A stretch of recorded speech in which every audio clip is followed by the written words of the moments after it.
हाल बुजुर्गा लाखों मंदा, मर्द माया ना इकट्ठा हो। औलाद औरत जर अपना मंदा, साथ पापी बुद्ध होता जो। नमस्कार दोस्तों, आज बात करते हैं शुक्र ग्रह अगर आपके भाव नंबर 9 में आ जाए या 9 में घर में आ जाए तो ऐसे इंसान के हालात के बारे में लाल किताब में क्या लिखा है। इस भाव में बैठे शुक्र को मिट्टी की काली आंधी कहकर पुकारा गया। इस भाव में शुक्र के बैठ जाने से टेवे में मंगल बद हो जाता है, यानी कि मंगल का असर मंदा हो जाता है। यहाँ बैठा शुक्र इंसान के मंदे भाग्य की निशानी होता है। जातक के पास रुपया पैसा और अच्छा परिवार होते हुए भी उसे रोटी मेहनत करने से ही प्राप्त होती है, यानी अपनी रोटी के बराबर मेहनत करनी ही पड़ेगी। ऐसे इंसान की औरत दुखी, परेशान, बीमार, झगड़ालू, आप कैसे भी समझे, पर ऐसे इंसान को गृहस्थी का सुख मंदा ही देखा गया है अक्सर। क्योंकि लाल किताब में शुक्र को काली मिट्टी की आंधी लिखा है, इसलिए शादी के समय ऐसे इंसान को अपनी कुंडली मिलान के बाद ही शादी करनी चाहिए और भूल के भी मांगलिक योग को इग्नोर नहीं करना चाहिए। क्योंकि अगर किसी भी वजह से एक मांगलिक योग वाला नॉन मांगलिक से शादी कर लेता है या हो जाती है, और ऊपर से क्योंकि मैंने पहले ही बोला यहाँ पर शुक्र आने से मंगल जो है वो मंदा हो जाता है, मंगल बद के योग बन जाते हैं, तो इससे जो जैसे कि शुक्र भाव नंबर 9 में मंगल बद गिना ही गया है, इससे जो इंसान की गृहस्थ की ज़िंदगी है उसमें बेहद ज़्यादा गंभीर मुश्किलें आनी शुरू हो जाएगी और कई गुना बढ़ जाएगी। इसलिए एक तो ऐसे इंसान को 25 की उम्र के बाद ही शादी करनी चाहिए, यानी कि जब 25वां साल ख़त्म हो जाए तब। दोस्तों, लाल किताब का मकसद आपको डराना नहीं है, बल्कि आपका सही मार्गदर्शन करना है और आपको सही गाइड कर कर आपको उसके उपाय बताकर, ताकि आपको उसके जो मंदे और ग्रह है उसका फल जो है वो आपको उसका असर मंदा ना होकर नेक असर आना शुरू हो जाए। इसलिए ऐसे इंसान को चाहिए कि उसे अपनी पत्नी को रक्षा कवच के तौर पर चांदी की बिना जोड़ की चूड़ी और उस पे लाल रंग का मीना लगवाकर, मैरून कलर का मीना लगवाकर उसे पहनाए। इससे उसकी सेहत और उसकी बीमारी में बचाव होगा और मंगल का असर भी नेक हो जाएगा। शुक्र का नेक असर आना शुरू हो जाएगा, क्योंकि मंगल और शुक्र कभी कभी मसनूई चंद्र का असर देते हैं। ये हमारी लाल किताब की ग्रामर का विषय। इसी तरह अगर ये इंसान अपने मकान में चंद्र कायम कर ले और साथ में मंगल कायम कर ले, तो ऐसे इंसान का जो शुक्र है यहाँ बैठकर हमेशा नेक और अच्छा फल ही देगा। जैसे कि उपाय के तौर पर ऐसे इंसान को अपने मकान में चांदी का बर्तन दबाना नेक फल देगा। अगर किसी वजह से वह ऐसा ना कर पाए तो उसे अच्छी मात्रा में शहद अपने घर में रखना चाहिए, या फिर आप दोनों भी कर सकते हैं। आप चांदी के बर्तन में शहद भरकर भी अपने मकान की नींव में दबा सकते हैं। परंतु याद रहे, अगर आप इसे सही दिशा और सही डायरेक्शन में रखें तो इसका फल बहुत अधिक बढ़ जाएगा। इसका मार्गदर्शन आपको कोई अच्छा लाल किताब का जानकर आपकी मकान कुंडली के अनुसार बता सकता है। आप चाहे तो किसी अच्छे ज्योतिष आचार्य को उसे उसका उचित फीस देकर आप उसका परामर्श ले सकते हैं। एक बात सभी को खास ध्यान देने योग्य है कि अगर कोई भी विद्या जो भी होती है उसका जो मकसद होता है वह हमेशा आप दुनिया की भलाई करना ही होता है।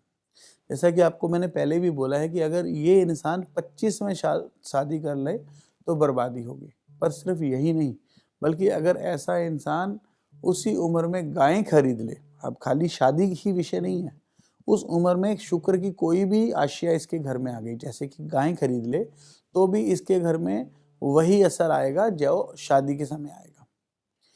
इसलिए इसको उसका भी खास ख्याल रखना चाहिए। इसी तरह ऐसे इंसान को जो अनाथ बच्चे हैं उनकी सेवा नहीं करनी चाहिए, ना ही किसी अनाथालय से बच्चा गोद लेना चाहिए। और ना ही स्टडी मटेरियल, पढ़ाई के का सामान जो है वो बच्चों में बांटना चाहिए। ये बात सिर्फ शुक्र 9 वालों के लिए लागू होती है, सबके लिए नहीं। सब लोगों को इस वहम में नहीं पड़ना चाहिए, परंतु शुक्र 9 वालों को इसे मानना बेहद भलाई साबित होगी उसके लिए, क्योंकि ये ऐसी कुछ खास वजह होती हैं जिससे सभी लोग करना शुरू हो जाते हैं और लाल किताब की लोग बुराई करने का लोगों को समय मिल जाता है, उनको मौका मिल जाता है कि लाल किताब लोगों को अच्छा काम करने से रोकती है। हमारा काम ठीक उस शुगर के, डायबिटीज़ के एक डॉक्टर जैसा है जो मिठाई तो बांट सकता है, परंतु वह किसी अपने शुगर के, डायबिटीज़ के रोगी को नहीं खाने को दे सकता। अब वह रोगी चाहे डॉक्टर के बारे में कुछ भी सोचता हो, लेकिन डॉक्टर को इससे कोई फर्क नहीं पड़ेगा, क्योंकि उसे डॉक्टर को पता है कि मीठा खाने से नुकसान तो नहीं होता, परंतु अगर वही मीठा डायबिटीज़ का रोगी खाएगा, मधुमेह का रोगी खाएगा तो उसको नुकसान होगा। अब उसने तो मीठा डायबिटीज़ के रोगी के लिए मना किया, लेकिन दूसरे लोगों ने अपना वहम बना लिया। ठीक वैसी मिसाल। दोस्तों, बात करते हैं कि ऐसे इंसान को कौन सा कारोबार करना चाहिए। शुक्र से संबंधित और बुध से संबंधित काम तो आपको भूल के भी नहीं करने चाहिए, ये आपको खास ख्याल रखना चाहिए। पब्लिशिंग, बुक शॉप, स्टेशनरी आदि, कॉस्मेटिक्स आदि, डायमंड्स के साथ रिलेटेड बिजनेस, साजो सिमार, श्रृंगार आदि, ये सारे बिजनेस बुध और शुक्र से रिलेटेड है, इसलिए आपको ये सब उपाय करने से, ये सब बिजनेस करने से बचना चाहिए। हाँ, अगर ये ऐसा इंसान फ्रूट्स और वेजिटेबल्स का बिजनेस करे तो इससे बहुत फ़ायदा मिलेगा। मिठाई का काम, स्वीट्स का काम करे तो फ़ायदा मिलेगा। फ्रोज़न फूड्स, फ्रोज़न ग्रेन्स का काम करे तो फ़ायदा मिलेगा। इन सब ऐसे बिजनेस करने में इसको हमेशा फ़ायदा देखा गया है। अब बात करते हैं कि शुक्र 9 वाले को कोई क्या क्या उपाय करने चाहिए जिससे उसे फ़ायदा मिले। चांदी के 9 चौरस पत्रे उसे नीम के पेड़ में दबाने चाहिए। नीम के पेड़ में दबाने चाहिए, नीम के तने में दबाने चाहिए, जड़ में नहीं। इसका खास ख्याल रखिए, नहीं तो आपको फ़ोन करके या व्हाट्सएप करके आप पूछ सकते हैं। मैंने पहले भी बताया, पत्नी को लाल रंग का मीना लगी हुई चांदी की बिना जोड़ की चूड़ी पहनाना उसे फ़ायदा देगा। अगर पत्नी को दवा काम नहीं कर रही तो वह दवा अपने अगर भाई के हाथ से ले तो भी ऐसे जातक की पत्नी को फायदा मिलता है।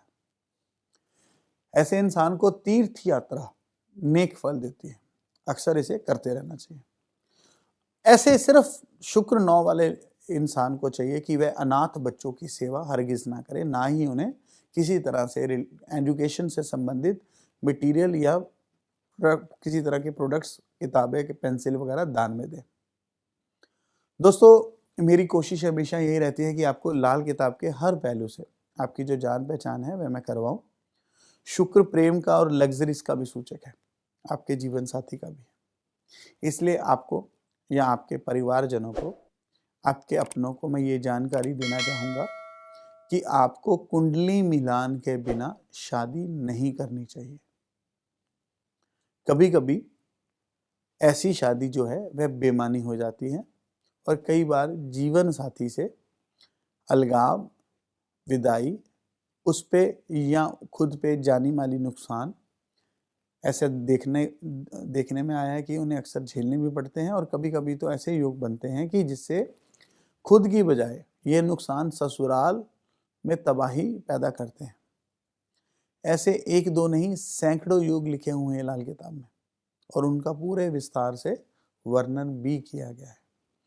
कुछ योग तो ऐसे हैं कि वर और वधू की कुंडली तो ठीक है, अच्छी तरह से मिलती है, सारे गुण मिलते हैं, सभी तरह से परिवारों का आपस का रजामंदी तालमेल बन रहा है, पर किसी खास उम्र में की गई शादी या उस उम्र से पहले या उम्र के बीतने के बाद की गई शादी बेमानी हो जाती है, जिससे रिश्ता टूट जाता है। इसलिए आपसे निवेदन है कि सिर्फ सॉफ्टवेयर से गुण मिलान करके ही शादी मत करवाइए। वैदिक के साथ साथ आपको लाल किताब की मदद और सहायता अवश्य लेनी चाहिए, और ऐसा आप किसी अच्छे लाल किताब के जानकार की मदद से कर सकते हैं। दोस्तों, हम हर बार किसी नए विषय पर आपके लिए कोई ना कोई वीडियो लेके आते हैं। आप हमारे इस चैनल को सब्सक्राइब करना मत भूलिए ताकि आपको आने वाली वीडियोस के बारे में पता लगता रहे। अपने प्रश्न हमें कमेंट बॉक्स पे लिखते रहिए, इससे हमें उत्साह भी मिलता है, प्रोत्साहन भी मिलता है। जल्दी मिलेंगे किसी नए विषय पर, तब तक बने रहिए, अपना आशीर्वाद बनाए रखिए। नमस्कार।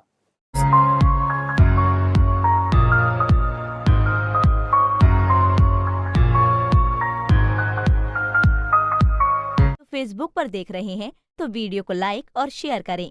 साथ ही अपनी राय कमेंट बॉक्स में जरूर बताएं। धन्यवाद।